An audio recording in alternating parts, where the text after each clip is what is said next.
Is this downtown San Francisco on a Tuesday morning? No.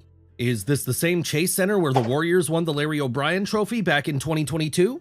Again, no. And this isn't One Apple Park Way, the Googleplex, or the largest Tesla manufacturing plant in the world. You're looking at Austin, just the fourth biggest Texas city with a population of less than 1 million residents. But Austin isn't just another Texas boomtown like Houston, San Antonio, or even Dallas. It's become the heart of this growing Texas subregion that's actively replacing California's famous Silicon Valley.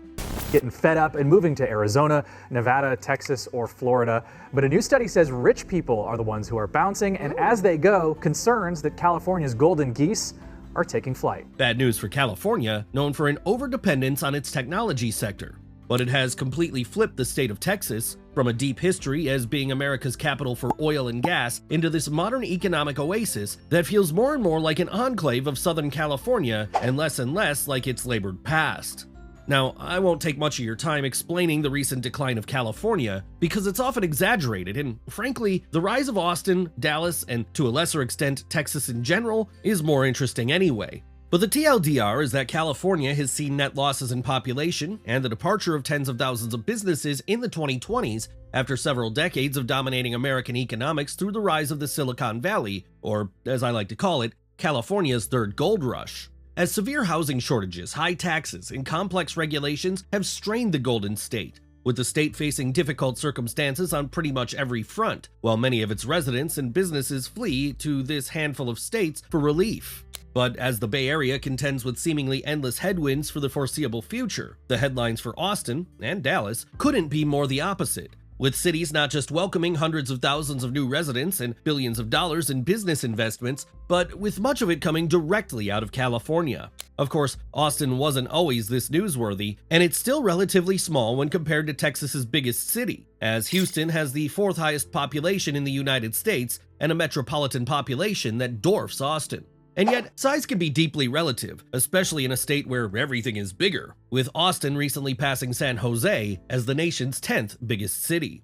Oh, and Metro Austin is expected to outgrow Metro San Antonio by 2040, as it climbs the rankings of city size by population and domestic product, with recent projections speculating that Austin and Dallas will anchor the future not just of Texas, but the entire United States, as the culture there pivots from cowboys to coding, while new high-rise buildings fill out the skyline and residents new and old scramble to find housing, breaking the supply chain with unimaginable demand as Americans keep moving to Texas. But mostly to Austin, as companies like these transform its Silicon Hills into a major technology hub, and Dallas, as companies like these invest billions of dollars in venture capital out of the Dallas Central Business District located in its growingly important downtown area. It can be seen here when you look at how Dallas's population has changed since just 2010. It's even more obvious when you look here at how Austin has grown from a relatively small city to a major destination, with Metro Austin adding nearly 1 million residents since just 2010. But it can also be seen when you look at how the median home price in either of these cities has skyrocketed in that same time frame, vastly outgrowing already problematic national trends. But it isn't just companies like Oracle, Tesla, and Green Dot moving their headquarters to Austin. When Apple recently opened a second corporate campus, they did so in Austin. When companies like Google, SpaceX, and Amazon bought new office space, they did so in Austin, as did TikTok, Snap, Samsung, and The Boring Company. While Frontier Communications, CBRE, and AECom moved to Dallas-Fort Worth.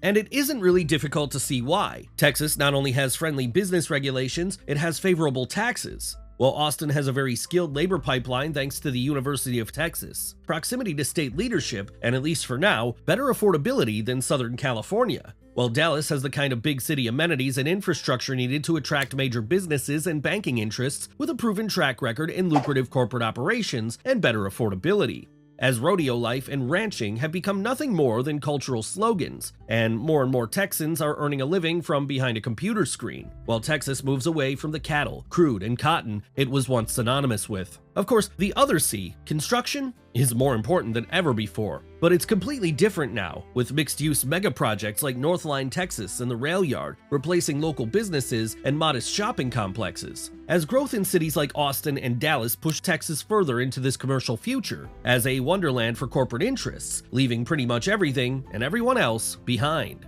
That can be seen from the hollowed halls of the Texas state capitol in Austin, from the top floors of luxury high-rise buildings, in elaborate new shopping centers, and from the city-sized student population at the University of Texas. But it can also be seen from the growing discrepancies among Texans and Texas cities, with these areas booming like never before, while changing the very fabric of the state, while growth in these historically strong cities is more modest. That's why city leaders in San Antonio have started working with their counterparts in Austin in hopes of building out a more regional economic system in the Texas Triangle, as unemployment in Houston is a full point higher than other Texas Triangle cities, while Austin's gross metro product is already 25% higher than San Antonio's. And Dallas-Fort Worth, with its major airport, massive highway system, and modern railway coverage, stands as the fastest-growing metropolitan in the U.S. and home to 24 different Fortune 500 companies, ExxonMobil, AT&T, Caterpillar, and American Airlines, just to name a few, with even Dallas satellites becoming economic beacons, while Houston remains as dependent on oil as ever. As venture capital moves to Dallas, and Austin becomes the capital for silicon, data, and artificial intelligence, not so slowly replacing the Silicon Valley with the plains and plateau of East Central Texas. But as I often say here on this channel, exponential growth often comes at an exponential cost. So while California still sits at nearly 40 million residents today, posting net losses that hardly put a dent in its nation-leading population and economy, through a state of churn that has seen millions of residents come and go over the past decade, while bottom-line figures have remained fairly static. The millions of Californians that left for states like Texas, Florida, and Nevada over that time have had an unmistakably significant impact on Florida, Nevada, and especially Texas, but mostly on this handful of significant growth cities, as Austin and Dallas have already changed so much that they almost feel like entirely different places already. Thank you for watching, and please subscribe. Here's another video of mine that YouTube thinks you will enjoy next.